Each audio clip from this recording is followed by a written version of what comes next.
Find other great podcasts like this one at podmoth.network.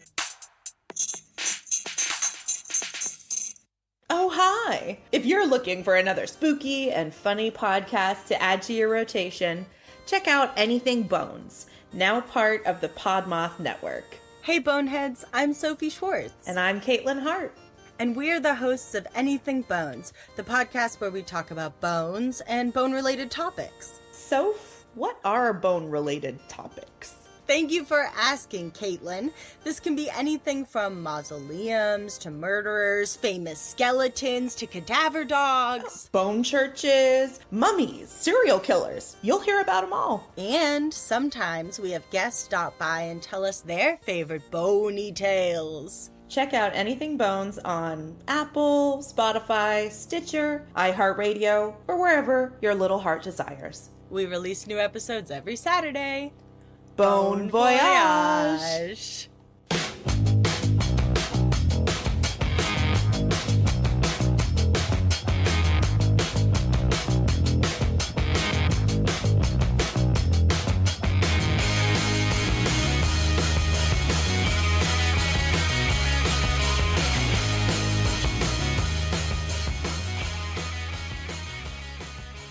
Hey everybody, welcome back to another episode of Cryptid Cocktail Party, a show where we have a few drinks, share a few laughs, take a dive into the unknown. I am your incredibly hungover host, David Prescott, joined once again by the most handsome boy I know, Nicholas Einsman. What's going on, buddy? You look hungover. Dude, all right. The past 2 weeks have been a nonstop roller coaster of just torturing my body. It's not okay.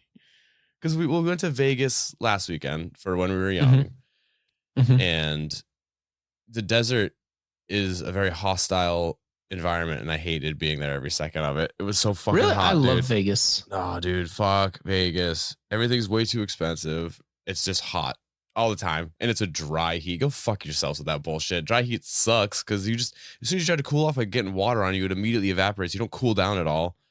It's a nightmare. You got to drink it. Well, yeah, I drank it. I even had the liquid I almost said liquid HIV. Liquid IV. That's for a completely different podcast. Welcome to Liquid HIV Cocktail Party.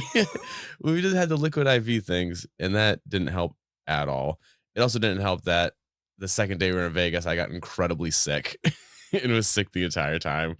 And then, as you know, this weekend was my birthday, and I decided to keep fucking up my body by drinking nonstop and then going to a show and moshing, which I haven't done in a long time, and then my bones hurt. All my bones hurt, Nick. I would have been there with you, but I went to a terrible haunted house last night. Rich and I were visibly upset.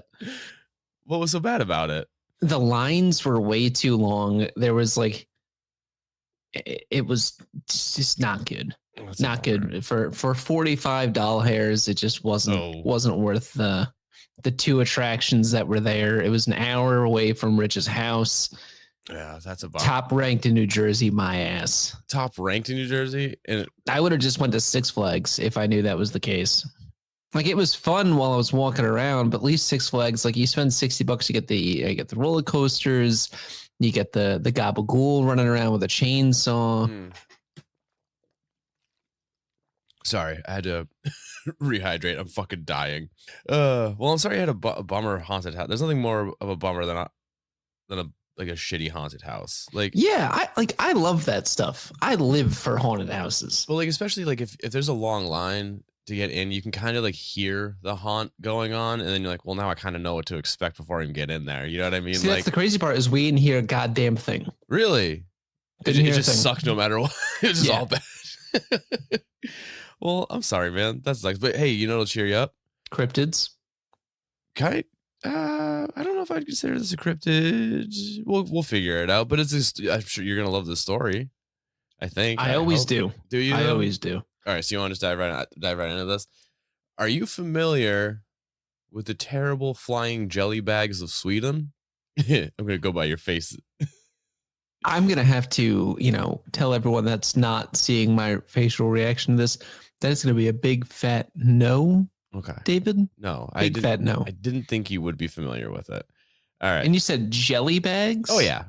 Don't worry. It's All right. So on December 20th, 1958, a couple of dudes from Sweden named Hans Gustafsson, age 25, and his buddy Stig Rydberg, age 30. That's a great name. Stig is a great name. They're heading back to Hans's mother's house after a night out in the town with their lady friends. Now I have no idea what Swedish nightlife was like in 1958. I'm gonna assume it was fucking weird. I don't know why I feel that way. I just do. I think that they love the nightlife. They love to boogie. They like to disco and ride. But I did learn that the 1958 World Cup was in Sweden, so that's kind of cool. And that really the first indoor hockey rink was inaugurated there, so it's kind of fun. That part doesn't surprise me. They love their hockey. Yeah, I just assumed it would be sooner than 1958. I mean, how they gonna cool the ice? Oh, it's indoor. Fair. I didn't even think about the technology they needed to do something like that. Anyways, as the pair traveled the quick trek back to Heinsberg, holy shit, I can't read Swedish names. Somebody's having a time of his life. It's Swedish names, and my brain is on fire. I don't understand what's happening. So as the pair traveled the quick trek back to Heisenberg from Haganäs, Hans was forced to slow his car down to a crawl due to an unusually thick and soupy fog that pretty much obscured everything. Think like the Mist type of fog. Ooh, great movie. That Mist is terrifying. I don't like it. So finally around 3 a.m. near the village of Domsten, they decided to pull off the road to stretch their legs, wait for the fog to roll out, and take a quick roadside piss. That's actually what they said they were doing. I didn't add that in for flair. They were actually just taking piss on the side of the road. So as they were taking turns pissing on a tree or crossing streams or whatever, they noticed a weird glow coming from the trees about 150 yards away. And being young and presumably drunk as all hell, considering it's 3 a.m., they're coming from a night out on the town and they're pissing on the side of the road. They decided to go check it out. We've all been there. Oh, 100%. Listen, I pee on the side of the road even when I'm not hungover, like hammered.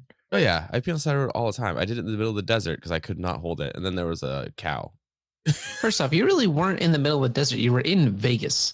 No, we drove to the Grand Canyon. Oh, did you really? Yeah, we were in the desert. Oh, okay. And then Vegas is the desert, you fucking fool. Outside of the strip, you're in the desert. Yeah, but you're really not. You're not in Vegas when you're outside of the strip. You're in the desert. Yeah, that's what I'm saying. Stop derailing the show, Nicholas. You don't know what you're talking about. So they're hammered. I've been to Vegas. You know, and I haven't been to Sweden. I don't know anything about these flying jelly bags. Well, as they were walking to the source of the unknown lights, they stopped by a "No camping in this area" sign, and that's when they spotted the source of the mysterious lights illuminating through the fog. It was a 3-foot-high, 15-foot-wide saucer that they said was, quote, made of a peculiar shimmering light that changed color. Now, I don't know if was I talking to you about this or Luke, but why do UFOs always change color lights? Why is that? So I have heard a few different theories on this. Yeah. The most popular is, especially in our atmosphere and our airspace, they're trying to blend in with planes, with helicopters and stuff like that. Okay. The other train of thought there is based on the movie Close Encounters of the Third Kind, where they're using lights to almost communicate. Okay. Because I think when the Pascaquala Space Penguin one episode we did, that also had it spun different colored lights on the inside and shit like that too. And I think there was another one that did it. I just don't understand the reasoning why, but that makes sense. They either want to blend in or they're trying to communicate. That tracks. I'll take it. I'll take that. I'll take that all the way to the bank. So now up to this point, this sounds just like another boring UFO alien story. And Nick, I didn't bring you on here to waste your time. That's not what I'm about. Okay? This is where the story gets fucking bonkers. I mean, listen, I don't think you were. I'm already sold. You got flying jelly bags. Oh, I'm a man who loves jelly. Bro, we haven't even gotten to the jelly bags yet. That's why I'm already invested. No, before they could really take in what they were seeing, because I'm assuming that seeing a UFO would probably make it kind of pause and shut down for a second, the two suddenly found themselves surrounded by 3-foot-long, undulating jelly blobs that Rydberg described as looking like a protozoa that was bluish in color and hopped and jumped like globs of animated jelly, which again, I'm sure would kind of make you just sit there for a minute in disbelief because you're probably thinking like, what the fuck is going on? Which is probably what happened because what do you say? So you just look at like, imagine this, you're hammered. You've had I don't know what's the Swiss drink. I imagine it's something fancy. I'm going to go with champagne. Okay. Hammered off champagne. And you see essentially just a blob. Yeah. Just kind of going through flash animations. Yeah, pretty much. In front of you. That's terrifying. Yeah. But it gets worse because before they could even really read the room, the jellies swarmed over Rydberg and Gustafsson, engulfing their limbs inside their surprisingly tough gelatinous body. Now, with their quote suction-like force, the jellies started dragging them back to their ship, while other jellies around them did what the two described as some sort of macabre dance around the ship, but also around them. And also they smell. Apparently it said that they smelled strongly of ether and burnt sausage. So that's an award-winning combination right there, if you ask me. Your face says you don't enjoy that. No, I honestly kind of hate that, to be completely like everything about it. I don't like. How do I put this? Because I enjoy a jam. Mm-hmm. Right? Like I enjoy like grape jelly, but I don't like. You remember when Gloop was a thing when people were super into like the slime? Oh yeah, the Nickelodeon slime and shit like that. Well, I got slimed as a kid. Okay. True story. It traumatized you? Oh yeah, dude. I had it like in my ears. It smelled like rotten pears. I'm allergic to pears. It was a whole ordeal. So now anyone's making like that cornstarch slime, and I see it on TikTok, like the hair on my arms stands up. So this is actually like a genuine nightmare of mine of being pulled back to an alien spaceship by just slime. Yeah, and this is now, mind you, this is all happening while other jellies are fucking like dancing in like a weird midsummer fucking like what is this? The Taylor Swift movie like premiere, dude, with Swifties dancing around. But also, Nick, it gets worse. So the men, obviously frantic, tried to escape, but as soon as either of them got an appendage out from one of the dancing jelly bags, another one would just latch on.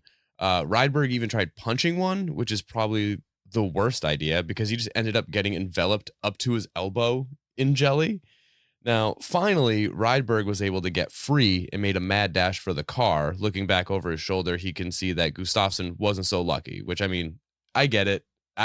Nick, if it was the two of us, I'd fucking bail too. I'm sorry. Like, honestly, same. Fuck you, fuck those jellies. I'm out of here. I love you, but like, I can't do the jellies, man. Yeah, no. If it was like a gray, I'd punch a gray for you. Yeah, because because they're solid. And I feel like just the first reaction to punch something that is clearly already engulfing you, not the best look, in my opinion. I want to know what happened to this guy.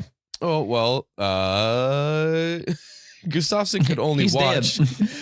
Well, Gustafsson could only watch as his friend ran away, leaving him to be swarmed by these jelly-like creatures, which have now engulfed him up to his abdomen, and were pulling him so hard that he's now horizontal to the ground as he's holding on to the no camping sign for dear life. The other thing, too, is that these things float. They're not on the ground. So they're like hovering above the ground, bouncing around and fucking shit like that. So they're just pulling him, and he's just horizontal to the ground. That's how forceful they are. I don't know if them not having feet makes it worse or better. I don't think it's so either. much worse. I don't think it makes it worse or better. I think it's just all nightmarish all around. No, I hate. Oh, it's even if they had feet, I hate this. Yeah, it's all bad. Now, Rydberg, being decidedly not the hero of this story, obviously because he ran away from his friend, realized there's nothing he could do and just continued his mad dash to the car with two of the globs hot on his heels. He was able to get to the car, hop inside, and slam the door before being, globulated by the jelly globs. Globulated. I don't know. I just what I wrote. No, when he got in the car, he punched his fist into the car horn. He did this in the hopes of getting someone, like anyone's attention to come help them. But they're in the middle of really nowhere. But luckily for the pair, the sound of the car horn seemed to have scared the jelly bags because the two outside the car immediately turned around and headed back to the ship, while the ones that were wrapped around Gustafsson released him from their grip and he fell to the ground in just like a heap, just an absolute pile of a man, like just crumpled. Now, obviously feeling a sense of relief and adrenaline, he immediately got to his feet and ran for the car, looking behind him briefly to see the disc-shaped craft taking off into the sky.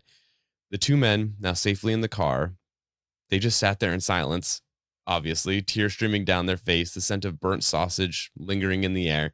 The encounter only lasted 5 minutes, but I'm assuming it's something that stuck with them for a lifetime. It took the men over 25 minutes of like just stunned silence and sobbing to calm down long enough to finish the drive home. Normally, you think that's where this story would end, but Please tell me there was more sightings of these fucking things. there was not. But once the two men got home, they decided that they weren't going to speak a word of this encounter to anyone. They weren't too like worried about being like ridiculed or mocked or anything like that. Like obviously that was going to happen no matter what. They were more worried about like their mental state being brought into question, like people thinking they were Checks just out. absolutely crazy.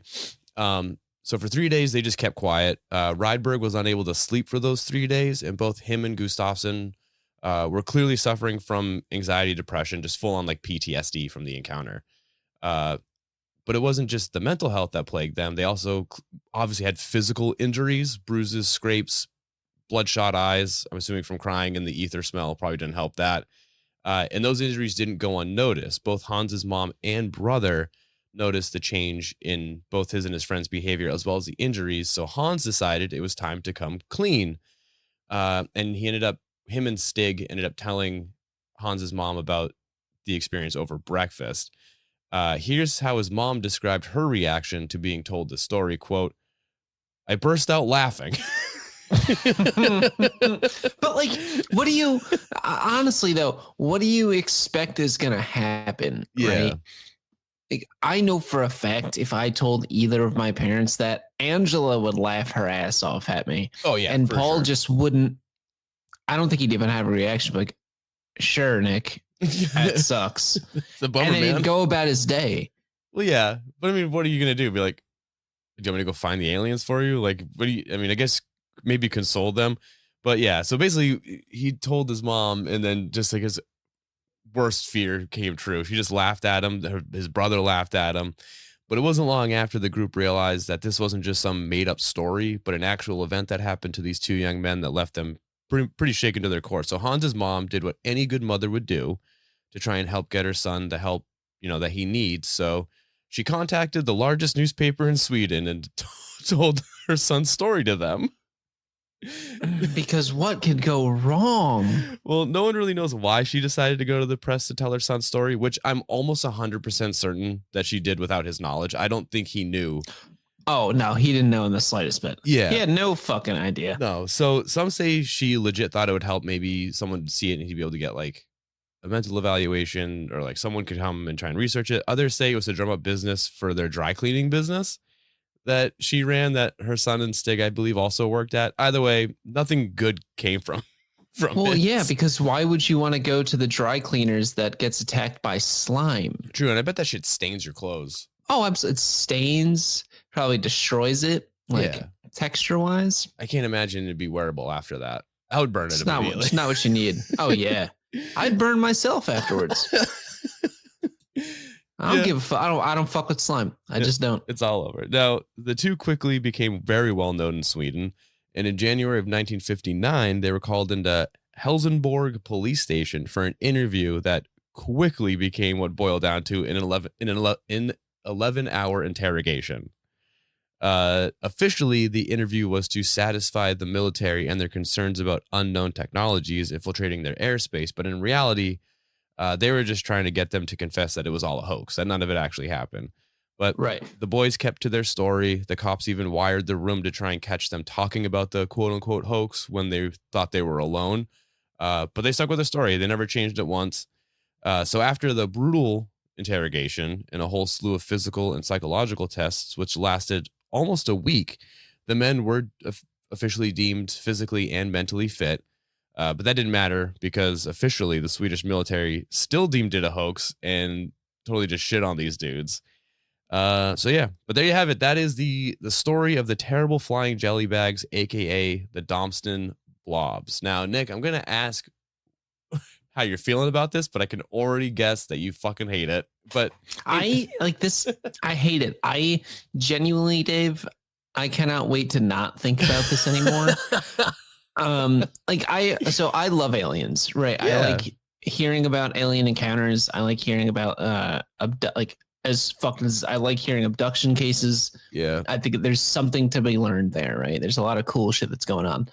But there's no motive with these fucking blobs. You can't even get a face reading on it. At least the gray you can kind of see, like, you know, there's facial expressions. Yeah. It's just it's a blob. You're literally dealing with, like, you know, the pink blob from Phoenixville just pulling you back into a ship. Not to mention your mom laughs at you when you tell her, right? And then, like, in the entirety of your country then knows, which is true for, you know, most larger alien sightings and abductions and all that stuff. But, like, oh, by the way, your government thinks that it's a hoax and essentially tells you to go fuck yourself. Yeah. And every time Stig walks into a bar, they're like, "Hey, Stiggy," or hold on, I can't do a Switzerland accent or Swiss accent, or I would do it. But they're like, "Hey, Stig, where are your blobs?" And they're like, what happens if his partner's like mildly overweight? Oh, well, they were 3 feet tall, so it's fine. But also, I feel like they'd start calling him Sticky.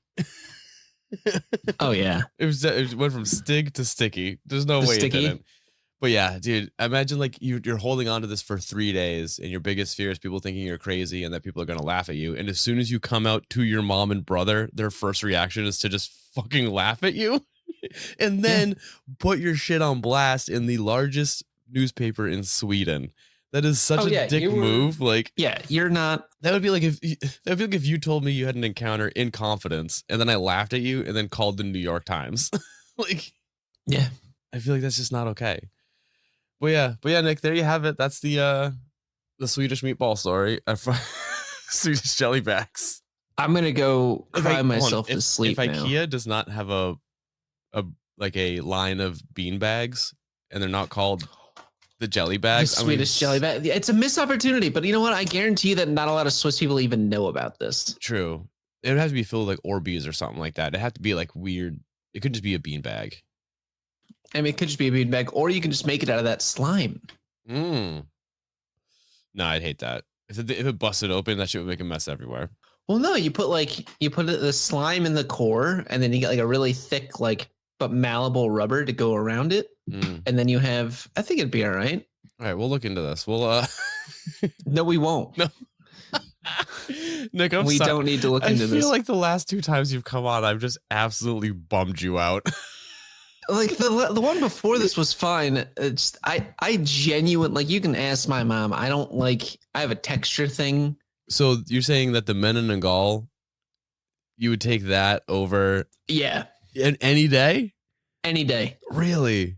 Any day. Because the Menegal is really not going to come after me, but it's going to, like, for the gel, the flying Swedish jelly bags are going to try and pull me into the ship. And I got to be honest with you, I don't want that in my life. No, yeah. No way. No, I'm into a lot of things. I'm a pretty open-minded guy. Yeah. Fuck that gel. Fuck that jelly. Fair. I mean, yeah, it's bad. But I mean, at the same time, like, I bet they're kind of cute. No, they're not. They're just fucking gel. If they weren't aggressive, I bet they'd be cute. It's just like, this is not a ditto. It could be. It's not. It doesn't have a face. We don't know, but we do know because it's sad. But it reminds me of like every anime now that my wife watches, something like I died and I'm reincarnated as a slime, or I died and now I'm a slime farmer. So I just picture those slimes from those, and it's cute. But I don't like that they were doing a midsummer dance while basically torturing these 2 men. It's like, imagine this. Right? What are they gonna do with them? Do they eat them? I don't know. Do they turn them? They dissolve them? That's what I'm saying. It's like a gelatinous cube from Dungeons and Dragons, like that kind of thing. So, like, let me ask you this: they grab them, right, and the other ones are dancing around like, Yeah. You know, like I'm sure doing, they're not. like, I'm sure they're not singing a song, but in my head they're like going like, oh, like something like super fucking like up, fucking the chant. dwarves in like Moria. Yeah. Like it's just in my head it's way more haunting, but the jellies are way cuter. Like the scenario is super fucked up, but just like really cute jellies. It's you're just telling me that it's more so. I don't even know. I lost my train of thought. Shit. All right, man. I had it and I lost it. I'm really sorry I bummed you out. But hey, it's done. It's over. That's the story. It was a good story though. Come on. It's a great story. Dude punched a But fucking you know jelly. what makes me feel bad is like Stig now is never gonna look at his friend the same way because he left his friend. Yeah, I mean, it is fucked up. Stig bailed. He was like, Hans is "See getting you eaten the alive." fuck later." Hans is getting like dissolved. I guarantee you that man lost at least an inch that day.